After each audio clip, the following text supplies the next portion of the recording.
Selam arkadaşlar. Uzun zamandır bir açıklama videosu yapacağımı söylüyordum. Siz de bayağı merak ettiniz. Bunun için inanın hiç fırsat bulamadım. Bu videoda yapacağım açıklamamı. Öncelikle son zamanlarda izlenmelerim çok düşük. Bunun farkındayım. Sebeplerinin de farkındayım. Sebeplerinden bazıları video sayılarını azaltmam. Bazıları da eski videolarımı paylaşıyor olmam. Bu eski videolarımı paylaştığım için bayağı bir eleştiri geliyor. Bunların sebeplerini anlatacağım. Şimdi daha önceki çalıştığım yerde her gün video paylaşıyordum. O zamandan beri takip edenler bilir. Haftanın her günü video paylaşıyordum. Bazı zamanlar günde 3-4 video çekiyordum. Sadece birini paylaşıyordum. Bu videoları bir yerde stokluyordum ben.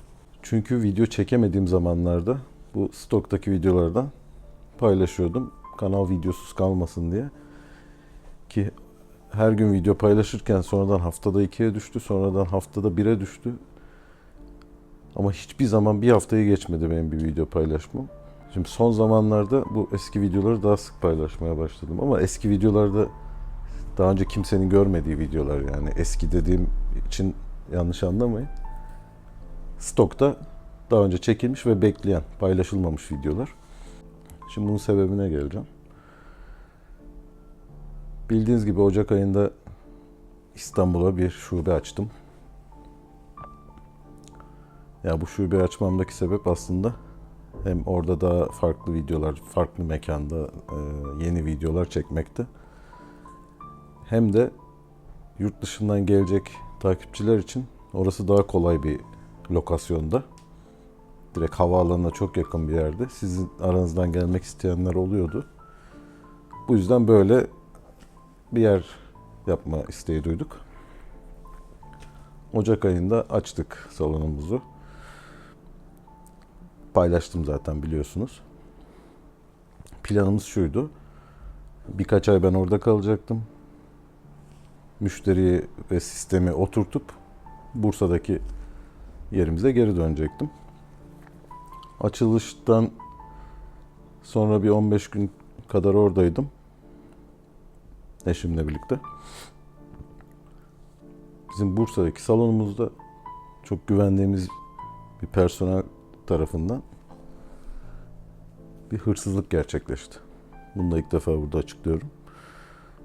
Salonumuzda para çalındı. Bu sefer biz İstanbul'dan geri dönmek zorunda kaldık Bursa'ya. Bu sefer bütün planlar alt üst oldu. Hafta içi Bursa'dayız. Hafta sonu İstanbul'dayız. Geri geliyoruz Bursa'ya. Çocuğun okulu var. Cuma günü okuldan çıkıyor. Çıkar çıkmaz İstanbul'a gidiyoruz. Hafta sonu orada çalışıyoruz. Pazar günü geri dönüyoruz. Pazartesi çocuk okula gidiyor. Biz çalışıyoruz falan. 6-7 ay böyle bir sürece girdik biz. Yani sürekli İstanbul, Bursa, İstanbul, Bursa arası gidip geliyoruz. İzin yapmıyoruz. Uyumuyoruz. Yani bir ara hatırlarsanız hani günlerce uyumadığımı söylemiştim. Böyle bir stresli bir döneme girdik. Ya bu sefer oradaki sistemi oturtamadığımız için Bursa'ya geldiğimizde İstanbul'da problemler çıkmaya başladı. Müşterilerden şikayetler geliyor. Onları çözüyoruz. Başka şikayetler geliyor. Orada da müşterilere kendi banka numaralarını verenleri duyduk. Personellerden. Hani bizim hep hesabımız gibi kendi hesabını verip parayı oraya isteyenleri de duyduk. Böyle bir 7-8 ay bir süreç geçirdik. Bu sürede tabii video çekmeye fırsatım olmadı. Yaratmaya çalışsam da keyfim yoktu. Tabii dükkanı açtık zaten. Aradan 2 hafta geçti. Biliyorsunuz hepiniz, büyük bir felaket yaşadık depremle ilgili. 10 şehirde aynı anda deprem oldu. Bu süreçte zaten kimsenin çalışma isteği yoktu. Bu da bize bir darbe vurdu. Şimdi böyle bir süreç yaşayınca İstanbul, Bursa git gel falan, yeni videolar üretemedim. Tam da bu günler için ayırdığım kenardaki videolarım vardı. 40-50 tane. Dedim yine kanal videosuz kalmasın. Eski paylaşmadığım videoları paylaşayım. Ama şimdi Bursa dükkan var. İstanbul'daki dükkan var. Benim YouTube kanalım var. Eşimin YouTube kanalı var ve yeni bir Türkçe eğlence içeriği yaptığımız YouTube kanalı var. Bizim kameramanımız yok. Editörümüz yok. Yani videoları eşim beni çekiyor. Ben onu çekiyorum. Montajlarını hepsini ben yapıyorum. Videoyu yüklüyorum. Yükledikten sonra altyazılarını vesaire eşim yapıyor. Kapak fotoğraflarını ben yapıyorum. Yani bu başlı başına zaten bir mesai ayrılması gereken bir iş. Onun yanında 2 tane dükkana yetişmeye çalışıyoruz. Bu bahsettiğimiz dükkanlar yakın mesafe değil. Birisi Bursa, birisi İstanbul. Arasında nereden baksanız 200 kilometre yol var. Böyle bir durumda tabii biz video üretemez hale geldik. Bu yüzden eski videoları paylaşmaya başladım. Bayağı bir eleştiri geldi. İzlenmelerim de düştü. Sırf kanal videosuz kalmasın diye yaptım ben bunu. Sonra baktık ki biz dedik ne yapıyoruz yani? Çılgınlar gibi çalışıyoruz ve hiçbir şey yok elimizde ve elimizde olan YouTube kanallarına da bir şey yapamıyoruz. Yani her yere yetişmeye çalışırken hiçbir şey yapamaz hale geldik. Çünkü hepsini eksik kalıyoruz. Bir karar aldık. İstanbul'daki şubemizi kapattık. Geçen ay. İstanbul şubesini kapama kararı aldık. Güzeldi, çok potansiyeli olan bir yerdi. Yani kapattık çünkü bir yere odaklanmamız lazım artık. Hatta çok düşündük Bursa'yı kapatıp İstanbul'a mı gidelim diye hesap kitap yaptık. Ama sonuçta kararımız İstanbul'u kapatmak oldu. Hatta görmüşsünüzdür tatil videolarımızı. Orayı kapattık ve direkt tatile gittik. Personelde dedim bir şey olursa polisi arayın, beni bile aramayın. Yani o kadar yorulduk artık beyin olarak. İşte tatilimiz bitti. Şimdi belli bazı şeyleri düzene koymaya çalışıyoruz. Bu yüzden yani bu videoyu bile çekecek zaman bulamadım.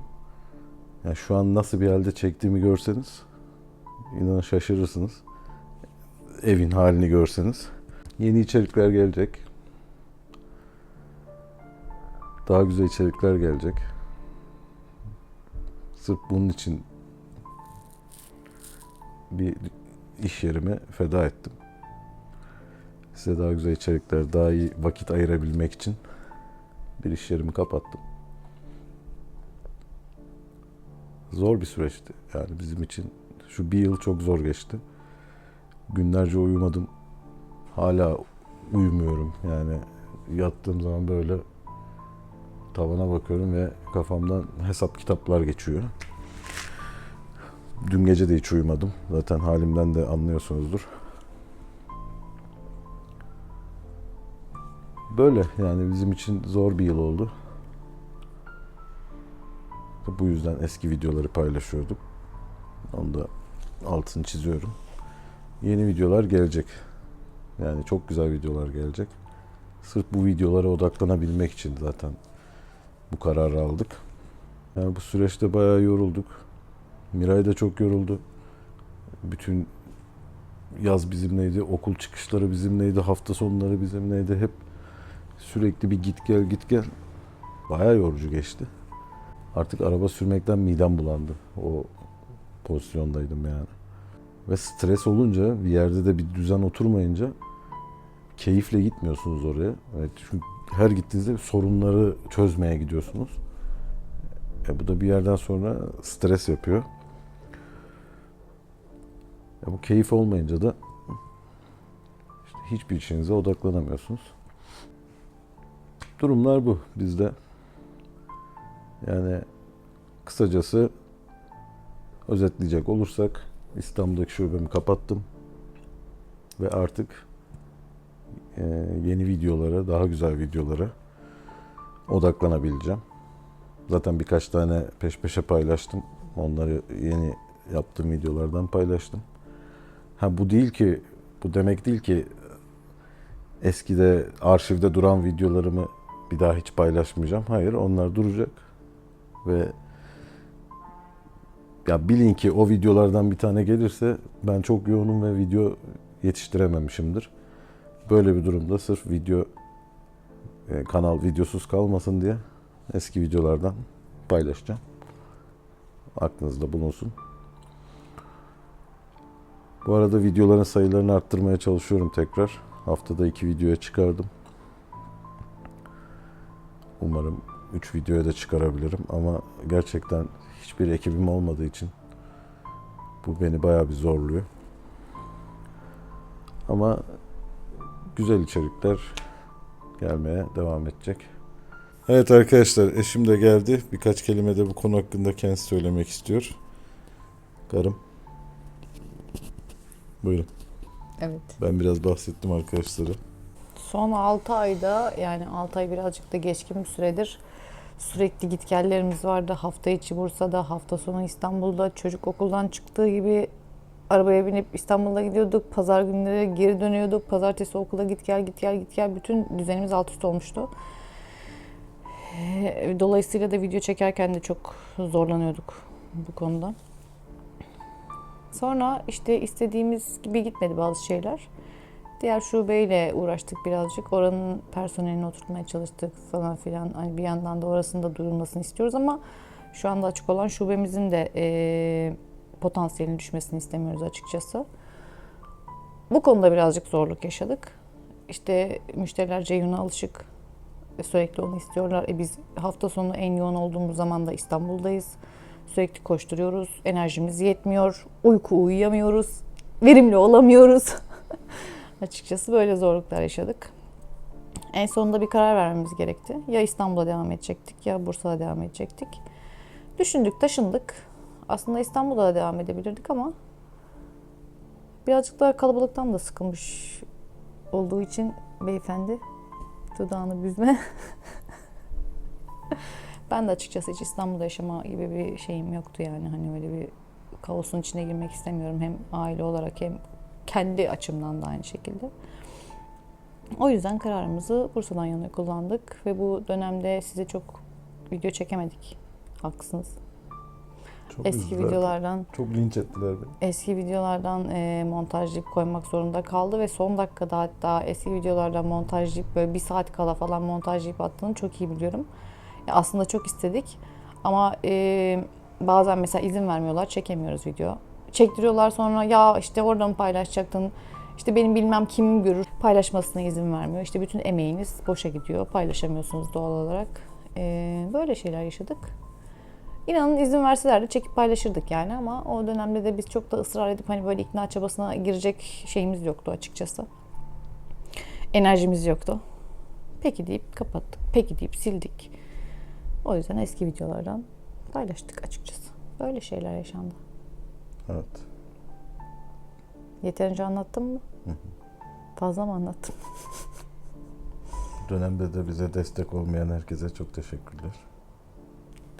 Kendileri bilir.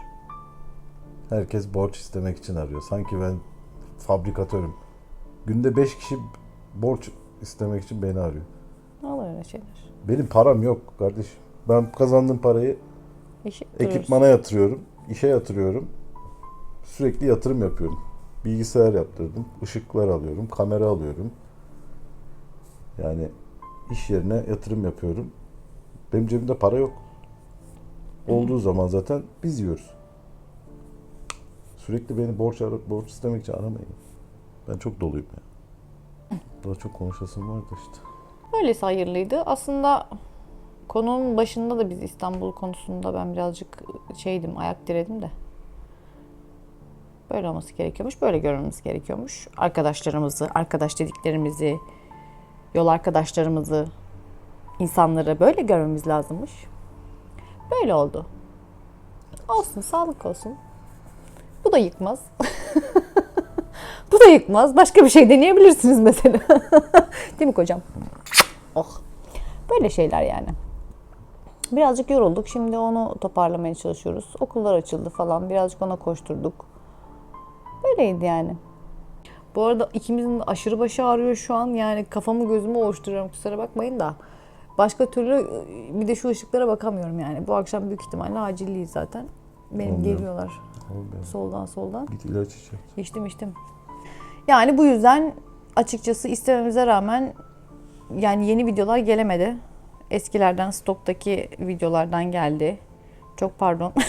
Eşimin kanalı da birkaç aydır aktif değildi. Değildi, O olamazdı da yüzden yani açıkçası. Yavaş yavaş o da yeni videolar atmaya başlıyor. Ya bir de benim şey de sıkıntı. Hani senin yüzünü buzluyorsun bir şekilde hani çok şey olsun. Yüzüm gözükmesin diyen de oluyor ya hani saçma bir şekilde. Saç olduğu için yüzünü buzlayıp çok yani acayip montaj işi çıkıyor biliyorum ama hani illaki güzel bir videoysa o şekilde kurtarabiliyorsun ama benim iş makyaj yani yüzünü buzlayayım gibi bir şeyim yok. Yani mecburum izin almak için. O şekilde çok videoyu ben çöpe attım. Çok Çekiyorum yani. arkada bebek ağlıyor veya bir gürültü müşteriler veya işte yüzüm görünmesin ya çok güzel video yüzüm görünmesin diyor. Ben onun yüzünü montajlamaya kalksam günler sürecek. Buzlamaya kalksam veya video kalitesi düşecek. Hiç atmıyorum. Yani öyle çok videom var atamadığımız. Yani benim de hiç öyle bir lüksüm yok. Yeni videolar gelecek yani artık hiçbir şey bulamazsak birbirimize bir şeyler yapacağız. Evet. Böyle Ben şeyler. onu boyayacağım, o beni kesecek falan yani. Ama güzel videolar gelecek. Çok güzel planlarım var. Evet. İnşallah vakit ayırırsak yapacağız. Durumlar böyle. Kendinize iyi bakın. Biz gidiyoruz yeni videolara. Acile. Yeni video acile gitme videosu. Acil video.